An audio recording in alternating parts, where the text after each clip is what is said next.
მოგესალმებით. განცხადებები, რომელიც დღეს კრემლინიდან გავრცელდა, არის სრულიად საგანგაშო და მოითხოვს დაუყოვნებლივ რეაგირებას ქართული მხარის მხრიდან.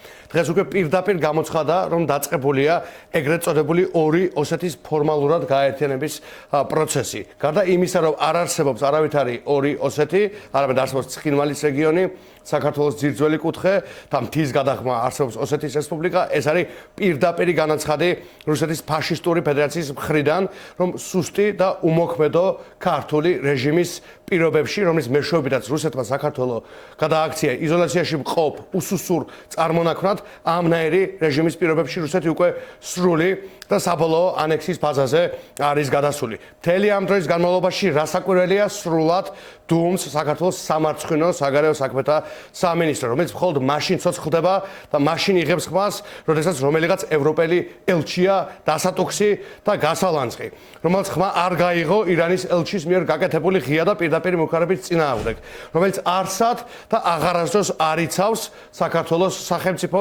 ინტერესებს და სუვერენულ საგარეო პოლიტიკურ ხმას და უფლებებს. იმ ფონზე, როდესაც დღეს ჩვენმა ეროვნულმა გმირმა გიორგი ანწუხელიძემ და მისმა გმირმა თანამებრძოლმა დღეს კიდევ ერთხელ ამხილეს რუსეთის ფაშისტური ფედერაცია. სწორედ ამ დღეს საქართველოს ეგრეთ წოდებულმა პრემიერმა გაბედა და ტოლობის ნიშანი დასვა ოკუპირებული ტერიტორიების არაღიარებას ერთი მხრივ და ევროპარლამენტის ქოცურ არაღიარებას შორის. ამით მან კიდევ ერთხელ შეურაცხყო საქართველოს ტერიტორიული მთლიანობა, მისთვის მებრძოლი გმირები და არაღიარების კრიტიკულად მნიშვნელოვანი პოლიტიკა, რომელზეც ჩვენი სახელმწიფოებრიობის ფუნდამენტი დგას.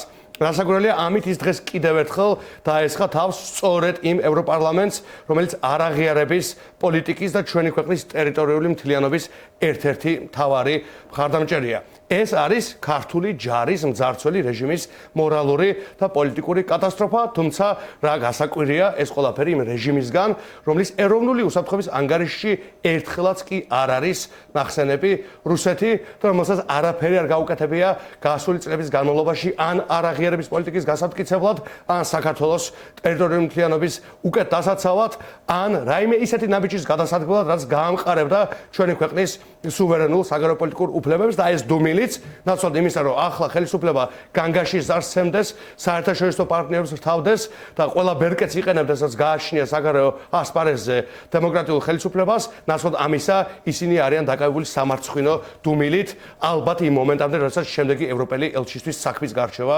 გახდება ქოცურად საჭირო. მადლობა.